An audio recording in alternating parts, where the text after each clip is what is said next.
Evelyne Delia, l'un des visages les plus connus de la télévision française, a connu à la fois joie et peine tout au long de sa vie de plus de 7 décennies.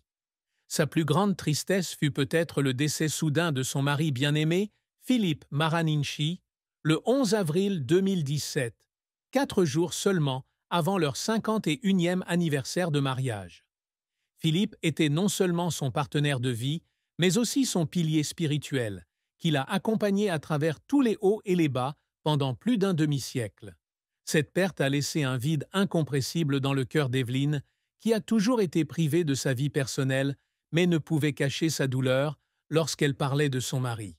Dans une rare interview avec Gala 2020, elle a partagé « Cela fait partie de la vie. Des défis comme ceux-ci me rendent plus forte, même si parfois je dois me mettre de côté pour avancer. » La mort de Philippe, après un accident vasculaire cérébral en 2014 qu'il a laissé en fauteuil roulant, a été un énorme choc, d'autant plus qu'elle espérait qu'il se rétablirait complètement. Cette tristesse ne réside pas seulement dans la perte d'un être cher, mais aussi dans le sentiment d'impuissance d'assister à son déclin progressif, chose qu'une personne forte comme Evelyne a du mal à accepter. Une autre tristesse dans sa vie a peut-être été sa bataille silencieuse contre le cancer du sein en 2012. Bien qu'elle n'ait pas donné de détails, sa longue absence de TF1 et son changement d'apparence, soi-disant dû au port d'une perruque, ont donné lieu à des spéculations publiques. Je ne veux pas exposer mes problèmes, mais je me rends compte que ma réapparition peut aider beaucoup de gens, confiait un jour Evelyne à S, le magazine de Sophie Davant. Cette tristesse ne vient pas seulement de la maladie, mais aussi de la pression de maintenir une image publique tout en faisant face à une douleur personnelle. Cependant, comparé à la perte de Philippe, ce n'était probablement qu'une petite partie des cicatrices que la vie a laissées dans son cœur. Evelyne Delia est née le 19 avril 1948 à Cologne, en Allemagne, d'un père directeur commercial français et d'une mère allemande, propriétaire d'une parfumerie. Sa carrière débute à la fin des années 1960, lorsqu'elle entre dans le monde de la télévision en tant qu'animatrice à l'ORTF. D'une jeune fille de 18 ans sans voix claire pour son avenir, Evelyne s'est rapidement affirmée par son apparence charmante et sa voix chaleureuse. En 1969, elle devient officiellement speakerine de télévision, entamant un parcours de plus de 50 ans avec TF1, un record rare dans l'industrie des médias française. Son plus grand succès arrive en 1992, lorsqu'elle commence à présenter le bulletin météo sur TF1 en remplacement de Michel Cardoz. Avec son style professionnel et convivial et sa capacité à transformer des numéros arides en histoires captivantes, Evelyne est devenue la reine de la météo dans le cœur de millions de téléspectateurs français. Elle a notamment animé la maison de TF1, 1982-1988, où elle partageait des astuces ménagères et a assumé le rôle de directrice du service météo de TF1 à partir de 2000, puis celui de responsable météo sur LCI à partir de 2009. Elle a également participé à de grands événements comme le concours Eurovision de la chanson en 1980 ou la fête du millénaire en 1999 aux côtés de confrères célèbres comme Christophe de Chavannes et Jean-Pierre Pernaut. Des prix tels que celui de meilleure présentatrice féminine en 1985 ou des titres de festivals météorologiques internationaux au Québec, 1998, et à Montréal, 2000, témoignent de son talent et de son dévouement.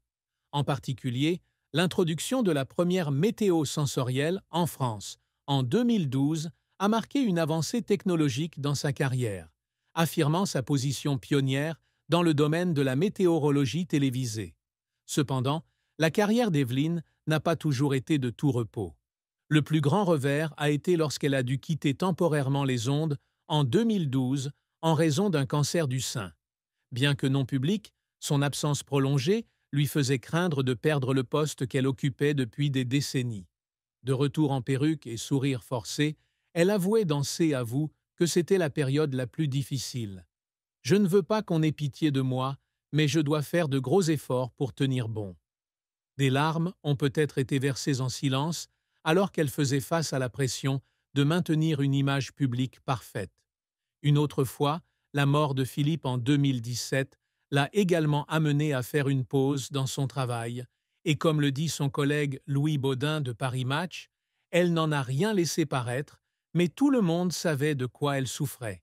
Cette résilience, même si elle la faisait pleurer lors des nuits de solitude, l'a aidée à surmonter tous les défis pour poursuivre son illustre carrière. Evelyne Delia est bien plus qu'une simple présentatrice météo. Elle s'efforce toujours de laisser une empreinte plus profonde sur la société française. L'un des objectifs qu'elle s'est fixé est de sensibiliser le public à l'environnement et au changement climatique.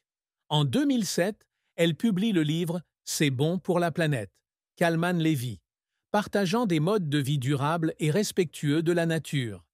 Il ne s'agit pas seulement d'un projet personnel, mais aussi d'un appel à l'action de la part d'un influenceur majeur. Je veux utiliser ma position pour transmettre des messages porteurs de sens, pas seulement des prévisions météorologiques, a-t-elle déclaré à Télé 7 jours. Par ailleurs, Evelyne s'efforce toujours de conserver l'image d'une femme forte, indépendante et inspirante. Surmonter le cancer et continuer à travailler à plus de 70 ans témoigne de sa volonté de faire. Elle souhaitait également soutenir ceux qui luttent contre la maladie, même si elle était initialement restée muette sur son expérience. Dans le magazine S, elle a partagé « J'ai réalisé que ma présence à l'antenne pouvait être une motivation pour quelqu'un. » Cette réussite ne se mesure pas en termes de récompense, mais en termes d'influence silencieuse sur des millions de téléspectateurs. Au final, conserver son record de plus ancienne collaboratrice en CDI de TF1 est une chose dont elle est fière, comme elle l'a dit un jour à Télépoche. « Je n'ai volé le poste de personne, j'ai juste saisi l'opportunité et j'ai travaillé dur. » L'histoire d'amour d'Evelyne Delia avec Philippe Maraninchi est une histoire belle, mais aussi larmoyante. Ils se sont rencontrés en 1966, alors qu'Evelyne avait 18 ans et Philippe, un talentueux publicitaire corse, 27. Quelques mois plus tard, ils se marient, le 15 avril 1966 à Paris. Leur amour s'épanouit rapidement avec la naissance de leur fille Olivia en 1967. Tout au long de leurs 51 années de mariage, Philippe, qu'Evelyne appelait affectueusement Mara, fut sa plus grande source de soutien. Il a soutenu sa femme depuis ses débuts en tant que présentatrice jusqu'à sa transformation en icône de la télévision.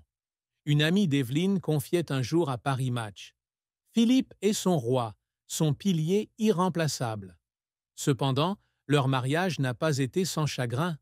En 2014, Philippe a été victime d'un accident vasculaire cérébral qui l'a laissé paralysé et confiné à un fauteuil roulant. Evelyne passait tout son temps libre à s'occuper de son mari, mais cela lui procurait également un sentiment d'impuissance et de douleur alors qu'elle regardait l'homme autrefois fort s'affaiblir progressivement. Sa mort soudaine, en 2017, fut la plus grande tristesse de son amour. Dans Pleine Vie 2024, elle confiait « On s'entend très bien, c'était mon premier amour. » Bien qu'il n'y ait aucun signe de rupture dans le mariage, la tristesse d'Evelyne résidait dans le décès prématuré de Philippe, la laissant seule face à la vie après des décennies d'attachement. Il n'existe pas d'informations précises sur le patrimoine d'Evelyne Delia, car elle a toujours été secrète sur sa vie personnelle et ses finances. Cependant, avec une carrière de plus de 50 ans chez TF1 et son rôle de directrice du service météo, on peut supposer qu'elle possède une fortune considérable. Certaines sources non officielles, comme Mabumbe 2025, estiment sa richesse à environ 215 millions de dollars, comprenant les revenus de la télévision, des investissements en actions, de l'immobilier et des contrats publicitaires. Ce chiffre est peut-être exagéré, mais avec le salaire moyen d'une présentatrice célèbre de TF1, estimé entre 50 000 et 100 000 euros par an, plus son ancienneté, son patrimoine doit être d'au moins plusieurs millions d'euros. Evelyne et Philippe possédaient une maison en Normandie, à Thomère-la-Saugne, où ils venaient souvent en vacances. Cependant, cette maison a été cambriolée et incendiée en 2010, laissant derrière elle de grandes pertes matérielles et spirituelles. De plus, elle pourrait posséder un appartement de luxe dans le 7e arrondissement de Paris, où elle a vécu avec Philippe pendant ces dernières années. L'épargne, les parts de TF1, le cas échéant, et les revenus de livres ou d'autres activités contribuent également à son patrimoine. Bien que sans prétention, Evelyne vivait une vie confortable, à la hauteur du style élégant et simple qu'elle dégageait. La famille d'Evelyne, particulièrement sa fille Olivia et ses 2 petits-enfants, ont été sa plus grande source de réconfort après ses pertes. Olivia, aujourd'hui avocate à succès, née en 1967 et mère de 2 enfants, a été mentionnée par elle dans le Journal des femmes, 2013, comme une source de grande fierté. Bien qu'Olivia parle rarement en public, sa présence aux côtés de sa mère lors d'occasions importantes montre leur lien étroit. Un ami de la famille a confié à Pure People, 2017, Evelyne a compté sur Olivia et les enfants pour surmonter la douleur,